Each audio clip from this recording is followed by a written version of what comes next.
Dan sê hartlike goeiemôre broer en suster, baie welkom by ons tuis erediens vanoggend. Ek hoop regtig dat dit goed gaan met jou. Ons is nog nie waar ons graag wil wees nie, maar ten minste kan ons nog op hierdie manier daarom by mekaar wees. En ek hoop dat jy so daar met jou selfoon of jou TV of jou tablet of wat jy ook al gebruik, daarom ook in hierdie tyd kans kry om op 'n nuwe manier saam met jou gesin ook nader aan mekaar en nader aan die Here te kan groei. Kom ons word stil voor die Here.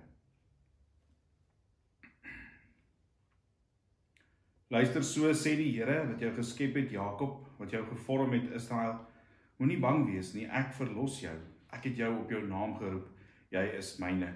As jy deur water moet gaan, is ek by jou. Deur riviere, hulle sal jou nie wegspoel nie. As jy deur vuur moet gaan, sal dit jou nie skroei nie. Die vlamme sal jou nie brand nie, want ek is die Here jou God, die Heilige van Israel, jou redder. Amen. Geliefdes, ek groet jou in die naam van die lewende Here, as ek vir jou sê genade en vrede vir julle van God ons Vader en van die Here Jesus Christus, deur die kragvolle werking van die Heilige Gees.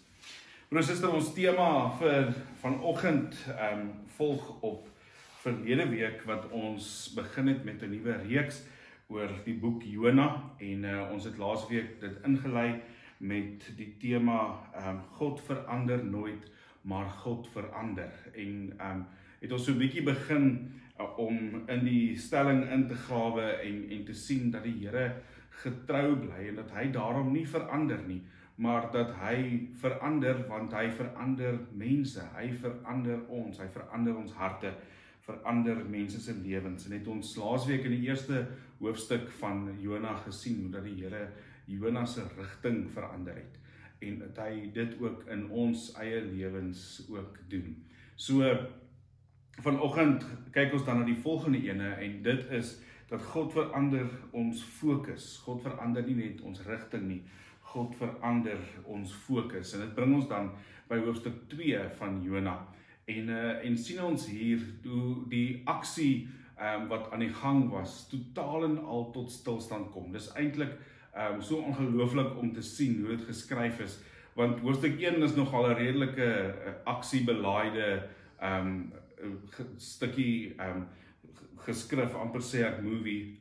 Dit is 'n aksiebelaaide stuk. Daar gebeur so baie en dit is die storm op die see en die vis wat vir Jona insluk en hy wat oorboord gegooi word en allerhande hoogspanningsdrama. En dan hier in hoofstuk 2 kom dit totaal en al tot stilstand en mens hoor eintlik nie meer eers die water nie, jy hoor nie die mense op die boot wat skree nie, die wind wat waai nie, jy hoor nou niks nie en dit is totaal en alle stilte as ons vir Jona daar binne in die vis aantref.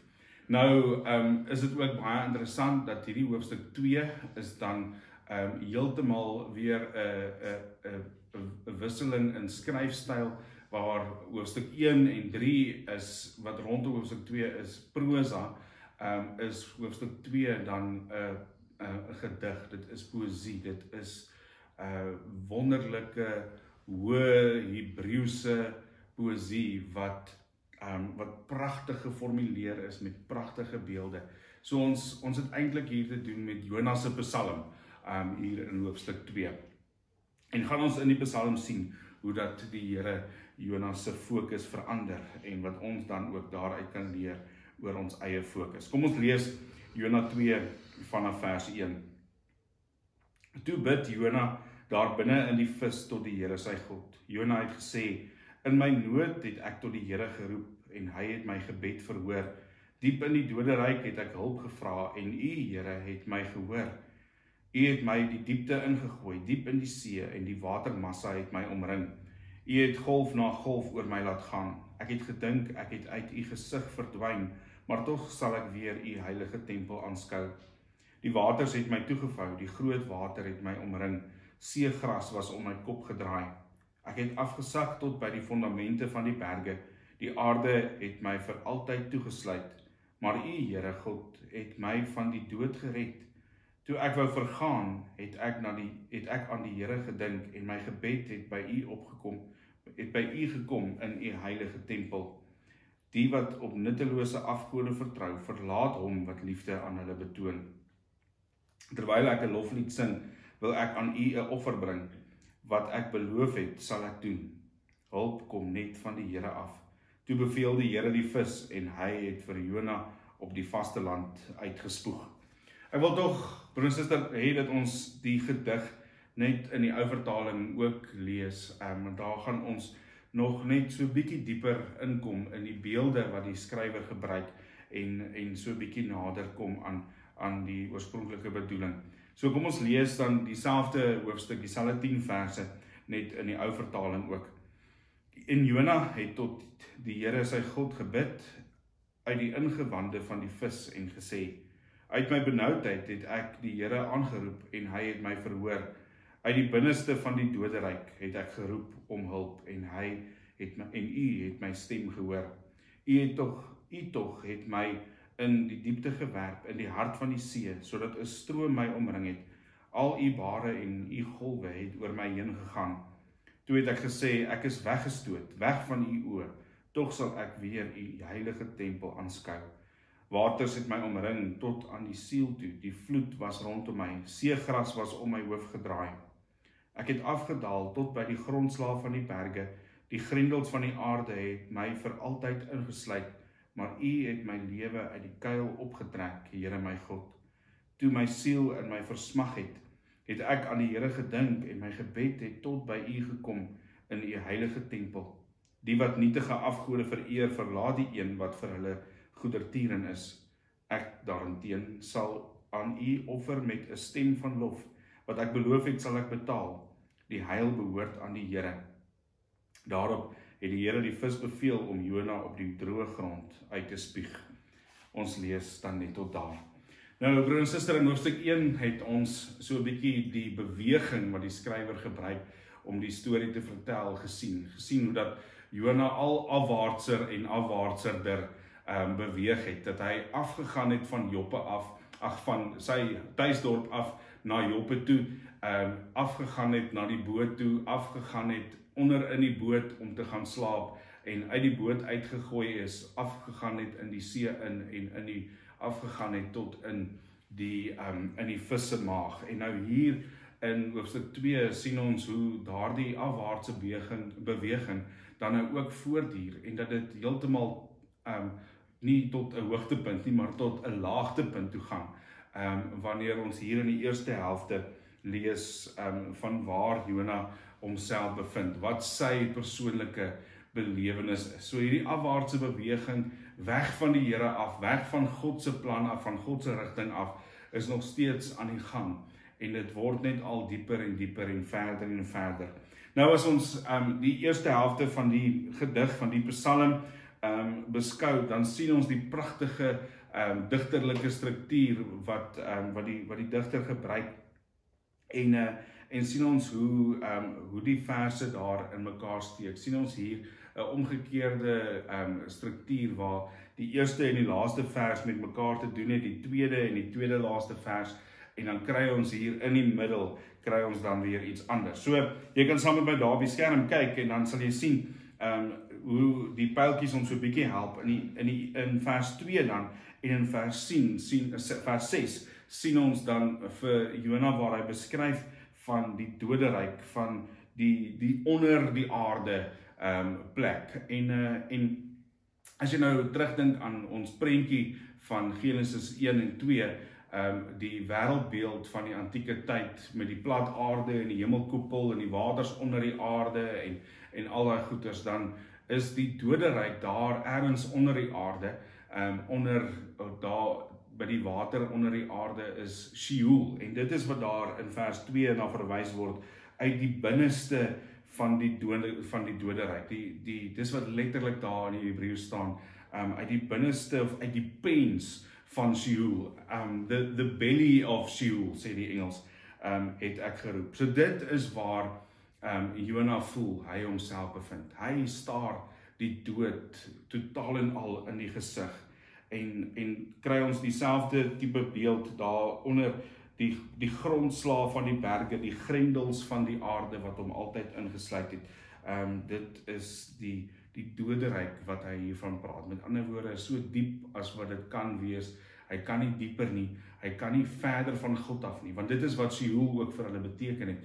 Sheol was daardie plek waar jy die verste van God af verwyder is. En hier in vers 2 en in vers 6 sien ons dat Jona voel, maar dit is waar hy homself bevind. En dan vers 3 en vers 5 sien ons, U het my in die diepte gewerp, in die hart van die see, die stroom het my omring, vers 5 sê hy, waters het my omring tot aan die siel, toe die vloed was rondom my.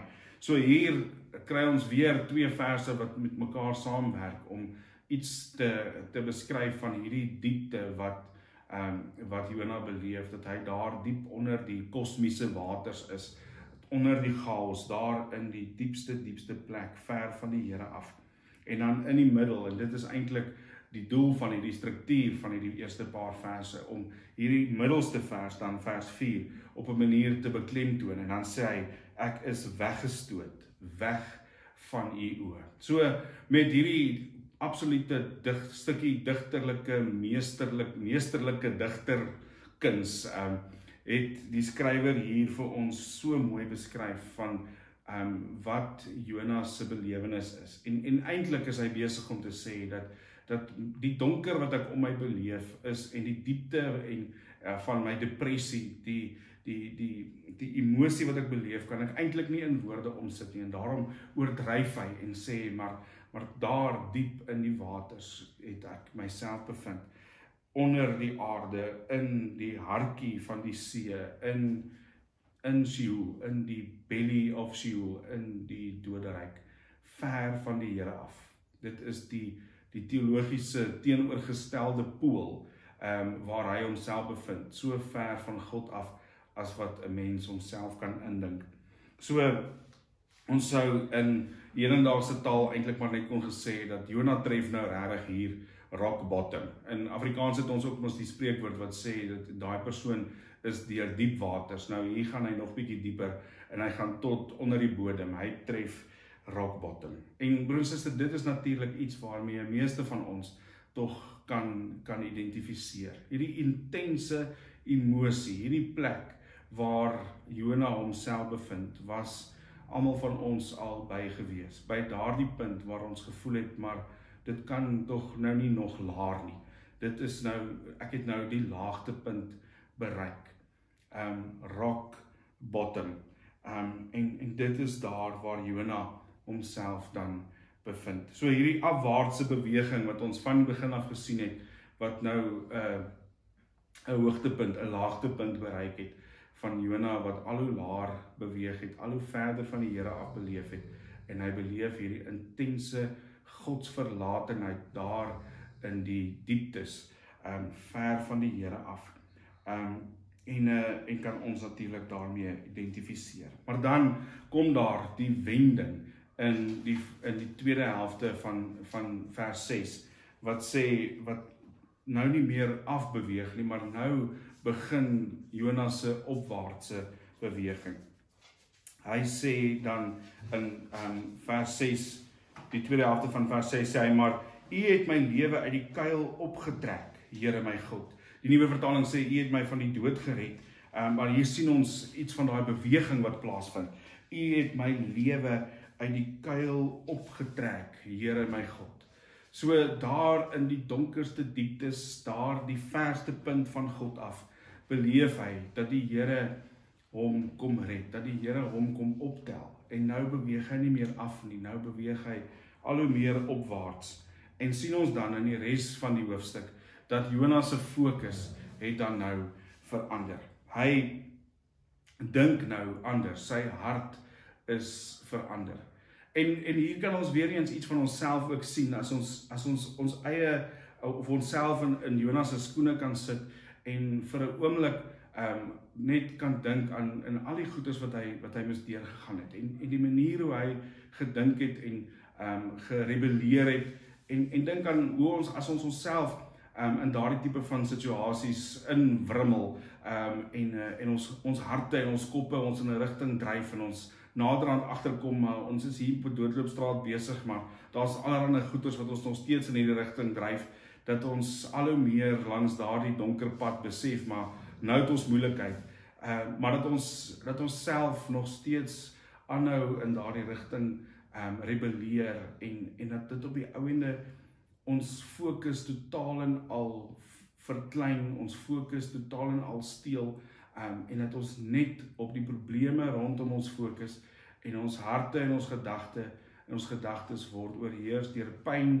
en rebellie en eie geregtige regverdiging en dit is waar Jona homself bevind het.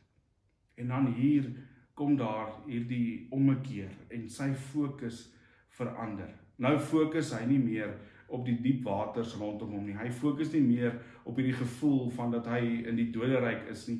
Hy fokus nie eers meer op die vis wat hom ingesluk het nie. Nou draai sy fokus terug na die Here toe. Sy fokus het teruggedraai van Tarsus af na God toe. Sy fokus het teruggedraai van sy rebellie terug na die Here toe. Sy fokus het weggedraai van sy probleme en die moeilike omstandighede waarin hy homself bevind na God toe. Want sê hy, die heil behoort aan die Here. Dit is die Here alleen van wie daar hulp kom. Maar wat het eintlik hier gebeur? Eintlik lees ons daar in vers 7. Hy sê, toe my siel in my versmag het.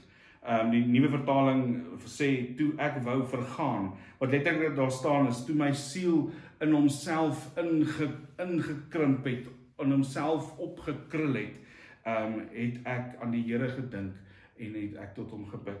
En wat eintlik dan op die ouende hier gebeur, met ander woorde, is dat hy het in verootmoediging voor die Here gebuig. En dit herinner ons tog aan Psalm 51 vers 19, wat hierdie woorde sê, die offer wat u wil hê, o God, is verootmoediging. U sal 'n hart vol ootmoed en berou nie gering ag nie, o God. Die ou vertaling sê, die offers van God is 'n gebroke gees, 'n gebroke en verslae hart sal u, o God, nie verag nie. En dit is wat hier met Jona gebeur, of dit is die punt wat hy op die ouende bereik, daardie punt van omkeer, as sy fokus dan verander, en hy besef, maar daar is maar een op wie hy kan vertrou, en daar is een agter wie hy moet aangang, en dat hy sy fokus terugdraai na God toe. En kan ons daarmee ook natuurlik identifiseer in ons eie harte en ons eie emosie.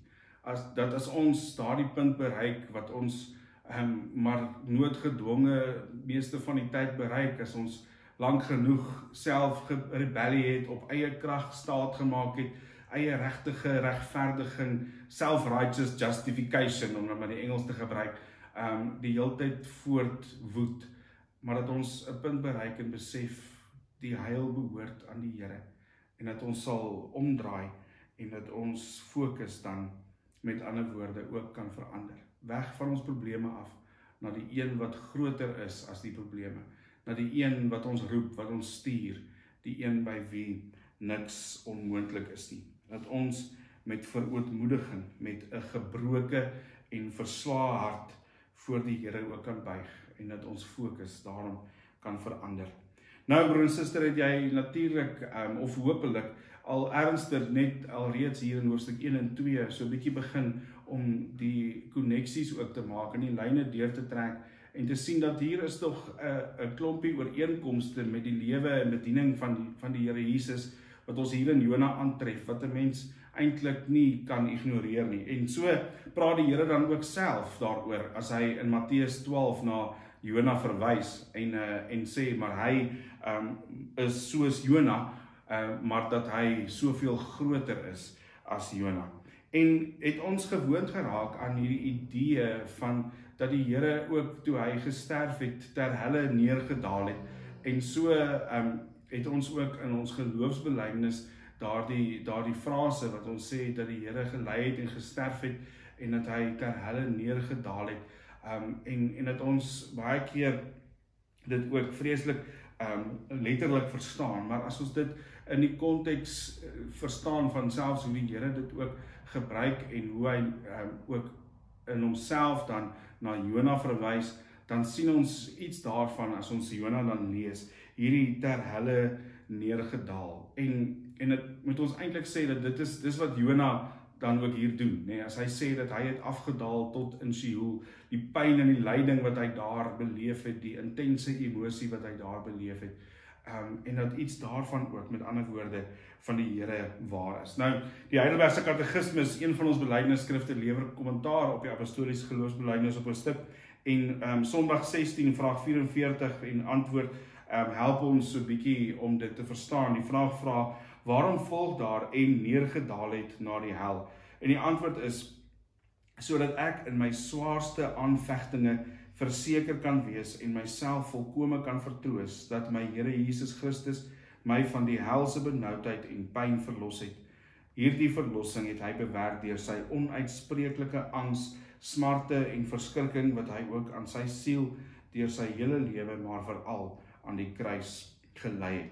So, dit beteken, en dit kan ons dan met ander woorde ook hier by Jona leer, dat selfs daar in die diepste, donkerste dieptes, in die belly of Sheol, in die pens van die doderyk, selfs daar is die Here nog. Selfs daar kom haal hy ons, selfs daar was hy self, en het hy self daardie ongelooflike pyn en donker beleef, die godsverlatenheid beleef, sodat ons nooit van God verlaat hoef te wees nie. Selfs in die diepste waters is die Here daar. En dit wil Jona se psalm vir ons sê, dit wil die Here Jesus se lewe, sy sterwe, sy lyding, sy opstanding vir ons sê, en kan ons met ander woorde na hom toe kom, met ons diepste lyding, met ons emosie, met ons twyfel, met ons seer, met ons trane. Ons het in die week met een van ons dagstukkies Johannes 11 gelees, waar ons gesien het, hoe dat die Here Jesus, wanneer Lazarus doodgaan, emosioneel raak, dat sy gemoed vol geskiet het, en dat hy gehuil het, en dat hy, ten spyte van die feit dat hy geweet het, dat hy vir Lazarus gaan opwek, nog steeds daar die emosie van die verlies beleef het. En dat ons juist daarom, en dit bevestig vir ons, dit wat ons hier raak sien, na hom toe kan kom, ook met ons diepste waters. Daar op die bodem kan ons weet, die Here is ook daar, en hy weet, en hy ken ons emosies, hy weet waardeur ons gaan. Die verse waarmee ons vanoggend begin het, Jesaja 43, help ons ook hier, vers 2 en 3 sê, as jy deur water moet gaan, is ek by jou, deur riviere, hulle sal jou nie wegspoel nie. As jy deur vuur moet gaan, sal dit jou nie skroei nie. Die vlamme sal jou nie brand nie, want ek is die Here jou God, die Heilige van Israel, jou redder. As jy deur water moet gaan, is ek by jou. Broer en suster, die Here verander ons fokus. Hy kom gryp in ons lewens, en selfs daar waar ons dink dit onmoontlik is, selfs daar waar ons dink ons is nou op die verste moontlike punt van God af, ons is uit sy sig uit, ons is weggesteek vir sy oë, kan ons weet dat hy is ook daar, en ook daar kom red hy ons, ook daar is hy by ons teenwoordig, en verander hy ons fokus, as ons in verootmoediging voor hom kom buig en sê, Here, hier is ek, en ek is van u alleen afhanklik, dan kom verander hy ons fokus, en kan ons, met ander woorde, dan ons koppe optel, en nie meer net in die diepte rondkyk, en soek na hulp daaronder op die bodem nie, maar dat ons kan opkyk, en dat ons die lig kan sien, en kan weet, ons fokus kan op hom gedraai bly, en as ons op hom fokus, dan lyk die lewe anders, dan lyk ons perspektief anders, dan lyk ons probleme anders, as ons opkyk en op hom eerder vertrou. Dink maar aan die manier, hoe dat die Here ook in die afgelope hoeveel weke ons perspektief verander het, hoe hy alreeds in die tyd wat ons nou is, ons fokus verander het, hoeveel mense wat daar is wat getuig van hoe dat hulle in hierdie tyd nader aan die Here gekom het, hoe hulle as gesinne nader aan mekaar en nader aan die Here gekom het, hoe ons in hierdie tyd begin anders dink oor kerk wees en hoe ons die liggaam van Christus is, dat die Here ons fokus kom verander. Mag jy, waar jy ook al jouself bevind, of dit op die hoë see is, op die golwe is besig om die golwe te ry, en of dit onder in die dieptes op rock bottom is, mag jy weet dat die Here by jou is, en mag jy jou fokus op hom draai. Maak nie saak hoe donker dit mag lyk, of hoe hopeloos dit mag lyk nie, dat jy kan weet, dat jy op hom kan fokus, en dat hy jou daarom sal lei, dat hy jou fokus sal behou en dat hy jou op 'n pad sal lei en jou sal stuur daar waar hy wil hê jy moet gaan. En mag jy weet dat hy weet waardeur jy gaan, dat hy by jou is en dat hy vir jou sorg en dat hy vir jou vashou en dat hy vir jou optel, dat hy vir jou oplig, optrek uit die kuil uit. Mag jy dit ook vanoggend beleef. Kom ons bid saam. Here, ons loof en ons eer U vir U goedheid en dat ons selfs daar in die donkerste van dieptes, daar waar ons voel ons is weggesteek vir U oë, kan weet dat U ook daar by ons is. Here, ons dank U dat U vir ons optrek uit die kuil uit en dat ons weet, Here, dat U dit ook gedoen het, dat U die dood oorwin het, dat U ter hulle neergedaal het, dat U die dood oorwin het en opgestaan het en dat ons juist daarom ook aan U kan vashou en op U kan vertrou en kan weet, Here, dat selfs die dood ons nie van U liefde kan skei nie. Here, daar is in hierdie tyd soveel mense in ons gemeente, wêreldwyd, oralster is daar mense wat die dieptes van dit wat Jona beleef het, ook nou beleef in hierdie tyd waarin ons leef. En ons vra, Here, dat U ook daar U hand sal uitsteek, dat U daar teenwoordig sal wees, dat U daar harte sal aanraak, dat U daar fokus sal terugdraai, terugroep, Here, dat ons sal besef dat dit is U en U alleen van wie ons hulp kom. Dat ons in hierdie tyd ook regtig ons fokus sal draai en sal sien verby ons struikelblokke, verby die dinge wat vir ons soos doodloopstrate lyk en sal fokus op U en wat U van ons verwag en dat U ons sal gebruik en ons sal stuur, Here, terwille van die uitbou en opbou van U koninkryk en terwille van die uitdra van U naam en U liefde, van die blye boodskap. Gaan U met elkeen, Here, wat beleef dat hulle is in die pens van die doderyk, van elkeen wat beleef dat die waters oor hulle heen gegaan het, die golwe oor hulle slaan. Kom raak ons aan, Here, kom trek ons op, kom draai ons fokus na U toe, en dat dit ons hele perspektief op ons lewens sal verander, trek ons nader aan U, ons bid dit in Jesus se naam, amen. Goed, broer en suster, kom ons dien dan ook nou die Here met ons dankoffers. Jy sal die skakels daar sien met verduidelikings van waar en hoe jy dit oralster kan doen, met volledige instruksies van hoe jy kan maak om SnapScan op jou foon te kan download, en dan kan jy sommer net daar scan en die knoppie druk, dan is dit daar. En in dieselfde asem wil ek weer eens vir jou dankie sê, vir die manier hoe jy aanhou om jou dankbaarheid ook aan die Here te betoon, deur jou dankoffer te gee, ook in 'n moeilike tyd. Dit is regtig wonderlik om te sien hoe dat die Here ook op die manier in ons harte werk, en dat ons dit ook kan sien in dankoffers. Baie dankie daarvoor. Dan wil ek ook vir jou dankie sê vir die manier hoe jy ons kospakkie projek ook ondersteun. Dit is regtig 'n manier hoe ons in hierdie tyd kan uitreik na mense in nood, en intussen soos wat die tyd nou maar aangaan, het daardie projek ook uitgebrei en is daar al hoe meer gesinne in ons gemeenskap wat ons op hierdie manier ondersteun. So ons wil weer eens 'n beroep op jou doen en vir jou vra dat as jy 'n kansie kry om 'n ekstra pakkie meel of 'n ekstra blikkie kos of wat dit ook al mag wees, in te gooi as jy winkel toe gaan, om vir Karen of hulle te kontak. Al die info is daar op ons webwerf en oralste beskikbaar, of op WhatsApp eintlik is dit gewees op ons WhatsApp groepies. So jy kan vir Karen ook net direk kontak as jy 'n kospakkie of voorraad wil kom aflaai, en dat ons ook op hierdie manier kan aanhou ook om ons gemeenskap ook te bedien, op 'n tasbare manier en die liefde van die Here ook so te kan uitleef. Goed, broer en suster, kom ons dien dan ook die Here dan met ons loflied. Kom ons sing lied 184, lof sing die Here tot sy eer.